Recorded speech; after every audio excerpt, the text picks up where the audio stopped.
Sais-tu quelle est la première chose qui traverse l'esprit d'une femme lorsque tu cesses de la poursuivre? Ce n'est pas ce que tu crois, et ce que je vais te révéler aujourd'hui pourrait transformer entièrement ta manière de concevoir les relations. Bienvenue dans Éveille ton essence. Permets-moi de te poser une question. As-tu déjà ressenti que plus tu manifestes de l'intérêt pour quelqu'un, plus cette personne s'éloigne de toi? As-tu connu cette sensation dévastatrice d'envoyer des messages, d'organiser des rencontres, de chercher son attention et pourtant de sentir qu'elle devient toujours plus distante? Tu n'es pas seul. Des milliers de personnes vivent exactement la même chose en ce moment même et la plupart commettent les mêmes erreurs sans même s'en rendre compte. Après des années à accompagner des patients en consultation, j'ai observé un schéma qui se répète sans cesse. Des personnes merveilleuses, intelligentes, avec énormément à offrir, mais qui perdent précisément celles qui les intéressent en faisant trop, en poursuivant trop, en étant trop disponibles, et le plus douloureux, c'est qu'elles agissent par amour, avec la volonté sincère de construire quelque chose de beau, mais elles activent dans le cerveau de l'autre exactement le mécanisme inverse de celui qu'elles recherchent. Aujourd'hui, nous allons aborder un sujet rarement expliqué avec la profondeur qu'il mérite.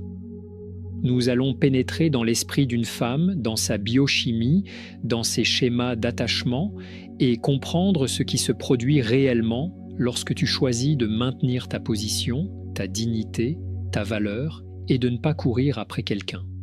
Car crois-moi, ce qui se passe à cet instant est fascinant d'un point de vue neurologique et psychologique. Mais avant de continuer, si ce contenu résonne en toi, si tu sens que c'est exactement ce dont tu avais besoin d'entendre, donne-moi un j'aime maintenant. Je te promets que ce qui suit va changer ta perspective, mais j'ai besoin que tu restes jusqu'au bout, car je vais te révéler quelque chose d'essentiel dans les dernières minutes, une subtilité que peu de personnes comprennent sur le moment précis où tout bascule. Alors, reste avec moi. Pour comprendre ce qu'une femme pense lorsque tu ne la poursuis pas, il faut d'abord parler de quelque chose de fondamental. Le cerveau ne fait pas la distinction entre la faim physique et la faim émotionnelle comme nous le croyons. Lorsque tu poursuis constamment quelqu'un, lorsque tu es toujours disponible, toujours à répondre instantanément, toujours à chercher, tu envoies un signal très spécifique au cerveau de cette personne. Ce signal dit « ici, il n'y a pas de rareté, pas de défi, rien à conquérir ». Et le cerveau humain, surtout dans les phases initiales de l'attirance, est conçu pour valoriser ce qu'il perçoit comme précieux, rare, comme quelque chose qui demande un effort. Ce n'est pas de la manipulation, ce n'est pas un jeu cruel de la nature, c'est de la pure biologie évolutive. Pendant des millions d'années, nos cerveaux ont appris que ce qui est facile à obtenir n'a probablement pas autant de valeur pour la survie. Lorsque tu cesses de poursuivre, lorsque tu restes ferme dans ta position, quelque chose d'extraordinaire commence à se produire dans l'esprit de cette femme. D'abord, il y a la surprise. Son cerveau s'attendait à ton message, à ton appel, à ta tentative de connexion. Il était habitué à une certaine prévisibilité et soudain, cette prévisibilité disparaît. Cette rupture du schéma attendu active ce que nous appelons le réseau de saillance cérébrale. C'est le système qui nous fait prêter attention à l'inattendu, à ce qui change, et quand cela se produit, elle commence à penser à toi différemment, non parce que tu es moins important, mais précisément parce que maintenant, ta présence ou ton absence a une signification qu'elle n'avait pas auparavant. Mais voici quelque chose de crucial que tu dois comprendre, et prête beaucoup d'attention car c'est le cœur de tout. Quand elle se rend compte que tu ne la poursuis plus, son esprit commence à se poser des questions.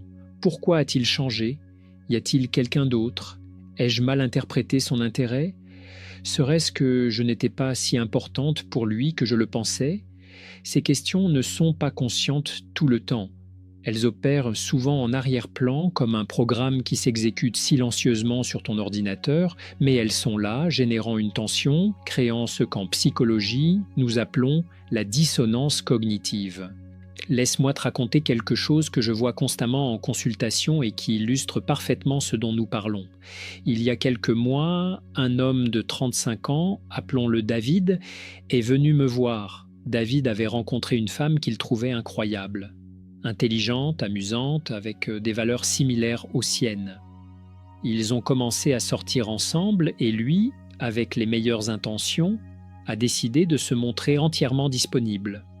Il lui écrivait « Bonjour » chaque matin. Il organisait toutes les rencontres. C'était toujours lui qui faisait le premier pas. Il répondait à ses messages en quelques secondes. Il réorganisait son emploi du temps pour être disponible quand elle le souhaitait. Et devine ce qui est arrivé ? Elle a commencé à s'éloigner, à répondre avec moins d'enthousiasme, à trouver des excuses pour ne pas se voir. David était dévasté. Il me disait « Mais je fais tout bien, je lui montre à quel point elle est importante pour moi. » Et là était le problème. Il ne faisait rien de mal d'un point de vue moral, mais du point de vue du fonctionnement du système d'attachement, il activait tous les mauvais schémas. Quand quelqu'un est entièrement disponible, quand il n'y a aucun espace d'incertitude, aucun mystère, le cerveau entre dans ce que j'appelle le mode d'abondance. Et en mode d'abondance, nous cessons de valoriser. C'est comme avoir un accès illimité à ta nourriture préférée 24 heures sur 24. Au début, cela semble merveilleux, mais finalement, tu perds l'appétit. J'ai expliqué à David quelque chose que je vais maintenant t'expliquer et qui est absolument fondamental. L'attachement sécure, ce que nous recherchons tous dans une relation saine, ne se construit pas à partir de la poursuite ni d'une disponibilité totale. Il se construit à partir de l'équilibre entre proximité et autonomie, depuis cet espace où les deux sentent que l'autre est important mais non dépendant. Lorsque tu cesses de la poursuivre, lorsque tu restes ferme dans ta position, ce que tu communiques n'est pas du désintérêt. Tu communiques quelque chose de bien plus profond et attirant, que tu as ta propre vie, que tu as des ressources internes, que tu n'as pas besoin de quelqu'un d'autre pour te compléter, mais pour te complémenter. Et cela, c'est magnétique, car cela active en elle quelque chose de primaire, le désir de faire partie de la vie de quelqu'un qui est entier, pas de quelqu'un qui est dans le besoin. Mais ici, je dois faire une distinction cruciale, car il y a beaucoup de confusion sur ce sujet et je ne veux pas que tu interprètes mal ce que je dis. Il existe une énorme différence entre ne pas poursuivre quelqu'un depuis ta dignité et ton autorespect et jouer à des jeux mentaux manipulateurs pour provoquer de la jalousie ou de l'anxiété. Quand je parle de ne pas poursuivre, je ne parle pas de l'ignorer délibérément pour qu'elle souffre.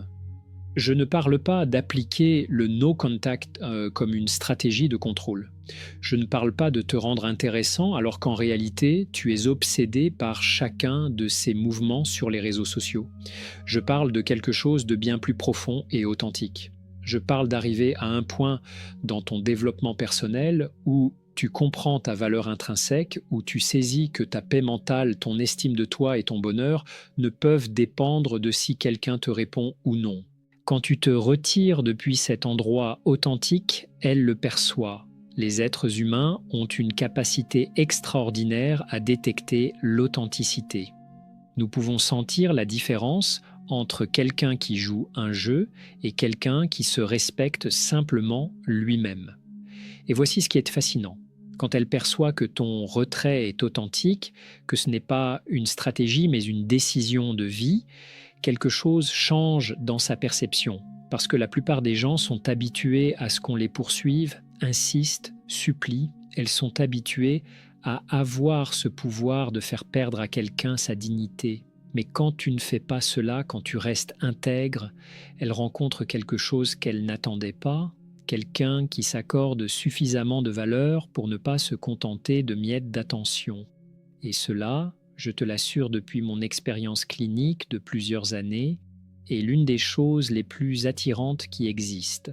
Maintenant, je vais te plonger dans l'esprit féminin d'une manière que tu n'as probablement jamais expérimentée. Je vais te raconter les 3 principales pensées qui émergent quand un homme reste ferme et ne poursuit pas, en me basant sur des milliers de conversations que j'ai eues avec des femmes en consultation au fil des ans. La première pensée est la surprise mêlée de confusion. Elle est habituée à un certain schéma de comportement de ta part. Elle attend tes messages, tes initiatives, ta recherche de connexion. Quand cela s'arrête, son cerveau passe en alerte. Il pense « quelque chose a changé ». Et à ce moment, tu passes d'une constante à une variable, de prévisible à intrigant. Ce changement de perception est fondamental car il modifie toute la dynamique de pouvoir implicite dans la relation. Tu n'es plus celui qui attend son attention, tu n'es plus celui qui est dans le besoin. Et cela la place dans une position complètement nouvelle qu'elle ne sait pas très bien comment gérer. La deuxième pensée est celle du questionnement interne. Elle commence à se demander ce qu'elle a fait de mal. Elle revoit mentalement les dernières conversations, les dernières interactions. Ai-je dit quelque chose qui l'a offensée? Ai-je été trop froide? N'ai-je pas assez valorisé son attention? Ce processus d'auto-évaluation est automatique et se produit même chez les femmes très sûres d'elles.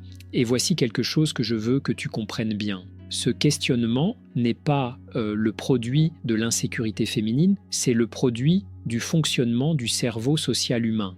Nous sommes programmés pour chercher des explications quand les schémas de comportement des personnes importantes pour nous changent. C'est un mécanisme de survie sociale, la troisième pensée, et c'est la plus profonde et la moins discutée, est une réévaluation de ta valeur. Quand tu la poursuivais, ta valeur était implicitement établie comme inférieure à la sienne. Tu étais celui qui avait besoin, qui cherchait, qui investissait plus. Mais maintenant que tu t'es retiré, maintenant que tu es resté ferme dans ta position, elle a besoin de recalculer. S'il ne me cherche plus, pense son esprit inconscient, c'est peut-être qu'il a des options, c'est peut-être qu'il s'est suffisamment valorisé pour ne pas accepter moins que ce qu'il mérite. Peut-être que j'ai sous-estimé ce que j'avais devant moi. Et c'est à ce point précis, ce point exact de réévaluation, que la dynamique peut changer complètement. Mais il y a quelque chose de plus que tu dois savoir, quelque chose de critique que je vais révéler plus tard et qui a à voir avec le moment exact où tu dois agir si elle se rapproche à nouveau, car si tu le fais mal, tu peux détruire tout ce que tu as construit. Alors reste avec moi. Allons un peu plus dans la technique, car j'ai besoin que tu comprennes ce qui se passe au niveau biochimique quand tu cesses de la poursuivre. Cela va t'aider à comprendre pourquoi cela fonctionne et aussi pourquoi tu ne dois pas abuser de cette stratégie. Quand il y a de l'incertitude dans une relation qui nous importe, notre corps libère du cortisol. Le cortisol est l'hormone du stress. À des niveaux modérés, le cortisol nous maintient en alerte, concentré, nous fait prêter attention. C'est comme quand tu as un examen important demain et que cette petite anxiété te fait étudier davantage. Quand tu cesses de la poursuivre, tu introduis de l'incertitude. Son cerveau ne sait pas à quoi s'attendre de toi et cette incertitude génère un niveau modéré de cortisol qui la maintient à penser à toi. Ce n'est pas un stress destructeur s'il est bien géré, c'est un stress qui la maintient connectée émotionnellement à toi d'une manière nouvelle. Mais voici la dopamine, et la dopamine est la star de cette histoire. La dopamine est le neurotransmetteur de la motivation, de la recherche, du désir. Et il y a quelque chose de fascinant sur la dopamine que les neuroscientifiques ont découvert il y a des années. Elle ne se libère pas autant quand nous obtenons ce que nous voulons, mais dans l'anticipation de l'obtenir. Quand tu étais toujours disponible, toujours en train de la poursuivre, son cerveau n'avait pas besoin de libérer de la dopamine en relation avec toi. Il te tenait, tu étais prévisible. Mais quand tu te retires, quand tu crées cet espace, son cerveau entre en mode recherche. La dopamine commence à affluer et la dopamine crée le désir. Cela explique pourquoi les relations où tout est trop facile ont tendance à perdre rapidement leur étincelle. Le cerveau a besoin de cet élément d'incertitude, d'anticipation, de conquête pour maintenir le désir vivant.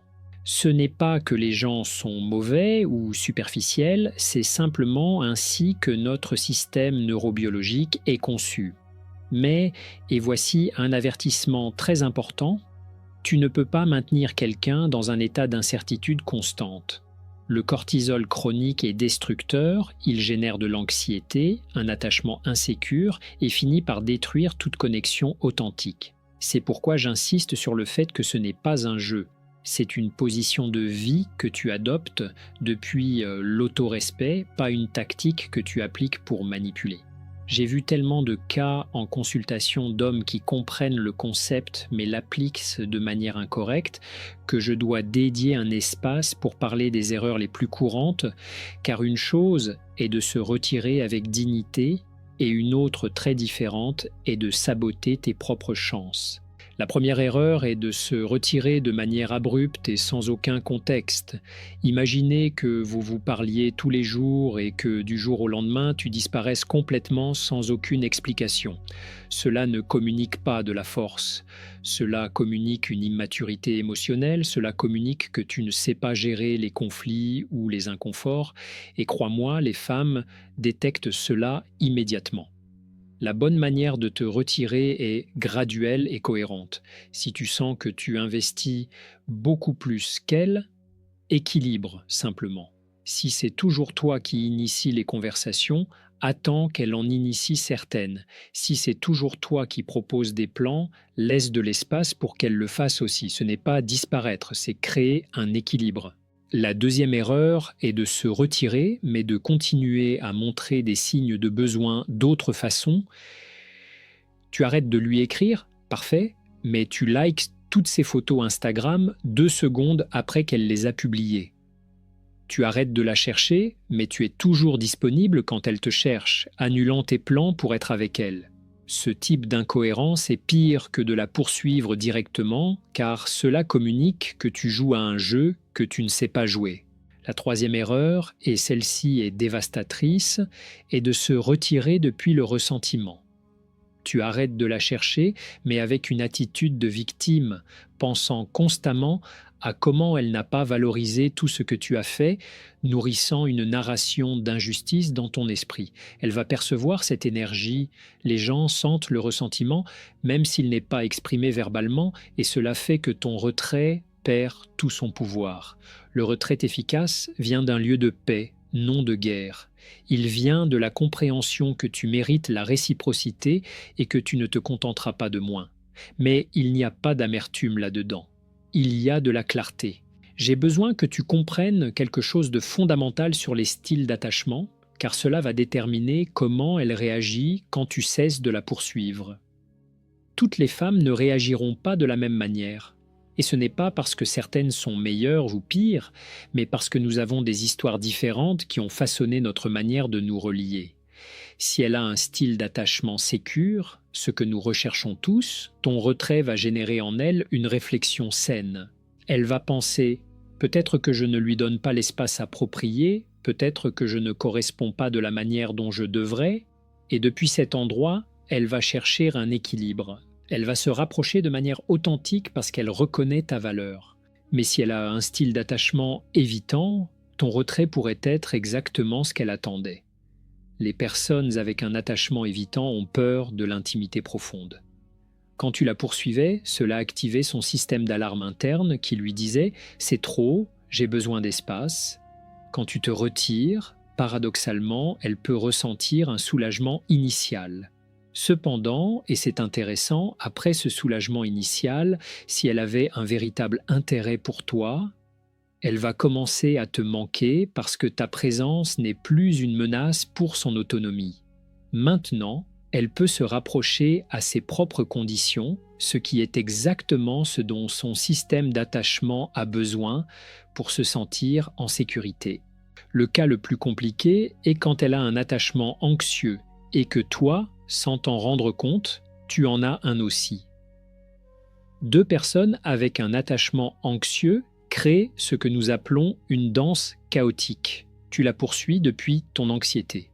Elle s'éloigne parce qu'elle a aussi peur d'être abandonnée, mais elle se protège en s'éloignant la première. Quand tu te retires, son anxiété monte en flèche et peut générer des comportements désespérés pour attirer ton attention. Mais voici le problème. Si tu cèdes à ces comportements désespérés sans qu'il y ait un vrai changement dans la dynamique, tu vas simplement redémarrer le cycle. Tu vas recommencer à la poursuivre, elle va recommencer à s'éloigner et tu seras pris dans un schéma toxique. C'est pourquoi il est si important que ton retrait soit authentique, qu'il ne soit pas une tactique temporaire, mais une position de vie, car c'est seulement depuis là que tu peux briser les schémas d'attachement malsains et construire quelque chose de véritablement solide. Nous vivons à une époque confuse pour les relations. D'un côté, on dit aux hommes qu'ils doivent être plus expressifs émotionnellement, plus disponibles, plus communicatifs. Et c'est correct, c'est sain, c'est nécessaire. Mais à un moment donné, ce message a perdu quelque chose de fondamental. La dignité et le respect de soi ne sont pas toxiques, ne sont pas du machisme, ne sont pas de la masculinité fragile. Il existe une énorme différence entre réprimer ses émotions et avoir du contrôle de soi, entre être vulnérable et être dépendant, entre montrer de l'intérêt et perdre son centre. Et je crois que beaucoup d'hommes aujourd'hui sont confus sur l'emplacement de cette ligne. Quand je te dis de ne pas la poursuivre, je ne te dis pas de réprimer tes sentiments, de feindre l'indifférence alors que tu es intéressé. Je te dis quelque chose de bien plus profond. Garde ton sens de toi-même, indépendamment du fait qu'elle te corresponde ou non. Cela signifie que tu peux lui montrer de l'intérêt, tu peux être clair sur ce que tu ressens, tu peux être communicatif et émotionnellement disponible, mais tout cela doit venir d'un lieu où ta paix mentale ne dépend pas de sa réponse, ou si elle décide qu'elle n'est pas intéressée, tu peux l'accepter avec grâce et avancer sans t'effondrer. Et cela, cette capacité à rester intègre indépendamment des circonstances externes, est incroyablement attirante. Non parce que tu joues le lait difficile, mais parce que cela reflète une maturité émotionnelle authentique. J'ai eu des conversations avec des centaines de femmes en consultation, et je peux te dire quelque chose avec une certitude absolue. Les femmes cherchent des hommes avec qui se sentir en sécurité. Et la sécurité ne vient pas de quelqu'un qui est constamment à la recherche d'approbation et de validation, elle vient de quelqu'un qui est ancré dans sa propre valeur. Maintenant, parlons de quelque chose que j'ai mentionné plus tôt et qui est absolument crucial. Tu as cessé de la poursuivre, tu es resté ferme dans ta position, tu as respecté ta dignité, et maintenant elle commence à montrer des signes d'intérêt renouvelés. Elle t'écrit, te cherche, initie des conversations, veut te voir. C'est le moment le plus dangereux de tout le processus, car c'est là que la majorité des hommes commettent l'erreur qui détruit tout ce qu'ils ont construit. Ils sentent qu'ils ont enfin obtenu son attention et reviennent immédiatement au schéma précédent. Ils répondent instantanément, ils réorganisent toute leur vie pour être disponibles, ils recommencent à poursuivre, et au moment où tu fais cela, au moment où tu retournes au rôle de poursuivant, elle s'éloigne à nouveau parce que son cerveau interprète « Ah, voilà, tout revient à la normale, il n'y a plus de défi, plus de mystère, je l'ai de nouveau sécurisé. » Alors, que fais-tu? Tu l'ignores? Tu continues à jouer les difficiles pour toujours? Non. Ce serait tout aussi destructeur et ferait de toi quelqu'un d'émotionnellement indisponible, ce qui est une autre forme de toxicité. Ce que tu fais, c'est maintenir l'équilibre, tu réponds, mais pas immédiatement. Tu montres de l'intérêt, mais tu as aussi ta vie. Tu acceptes certains plans, mais pas tous. Tu te rapproches, mais sans perdre ton centre. Car maintenant, l'objectif n'est pas de la conquérir, l'objectif est d'établir une dynamique saine où tous deux investissent de manière équilibrée. Et voici la clé qui change tout. Dans cette première rencontre, après ton retrait, tu dois communiquer quelque chose sans mots, mais avec clarté. Je suis content de te voir, mais je n'ai pas besoin que tu sois ici. J'apprécie ta compagnie, mais je n'en dépends pas. Tu m'intéresses, mais pas plus que je ne m'intéresse à moi-même. Cet équilibre est ce qui génère le type d'attirance qui dure. Ce n'est pas l'attirance du début basée sur la nouveauté et la chimie, c'est l'attirance profonde basée sur le respect mutuel et l'admiration. J'ai besoin que tu saches identifier quand ton retrait a l'effet que nous recherchons, car cela va t'aider à garder le cap sans tomber dans l'anxiété de te demander si tu fais bien les choses. Le premier signe est l'augmentation de sa communication. Si avant, elle répondait par des monosyllabes ou mettait des heures à répondre, maintenant ces messages sont plus longs, plus fréquents, plus intéressés. Elle initie des conversations, partage des choses de sa journée, cherche activement ton attention d'une manière qu'elle ne faisait pas avant. Le deuxième signe est donc qu'elle commence à te poser des questions sur ta vie. Elle veut savoir ce que tu fais, avec qui tu es, comment ça va pour toi. Il y a une curiosité authentique qui n'existait pas avant ou qui avait diminué. Cette curiosité est une manifestation du fait que tu occupes maintenant un espace mental chez elle que tu n'avais pas avant. Le troisième signe, et celui-ci est très révélateur, est qu'elle commence à se justifier ou à s'expliquer. Elle fait des commentaires sur pourquoi elle n'a pas répondu avant, pourquoi elle était distante, pourquoi elle n'a pas pu te voir. Cela indique qu'elle se soucie de ta perception d'elle, qu'elle ne veut pas que tu penses mal ou que tu interprètes mal son comportement.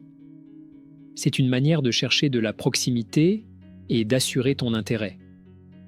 Le quatrième signe est physique. Quand vous vous voyez, son langage corporel est plus ouvert envers toi. Elle cherche le contact visuel, rit plus à tes commentaires, trouve des raisons de te toucher casualement. Son corps communique ce que peut-être son esprit n'a pas encore complètement traité, qu'elle te désire près. Mais voici quelque chose d'important. Tous ces signes n'ont pas besoin d'apparaître pour que ta stratégie fonctionne. Et ces signes ne signifient pas non plus que tu doives faire quelque chose de drastique. Ils confirment simplement que tu es sur la bonne voie, que ta valeur est reconnue, que la dynamique change en ta faveur.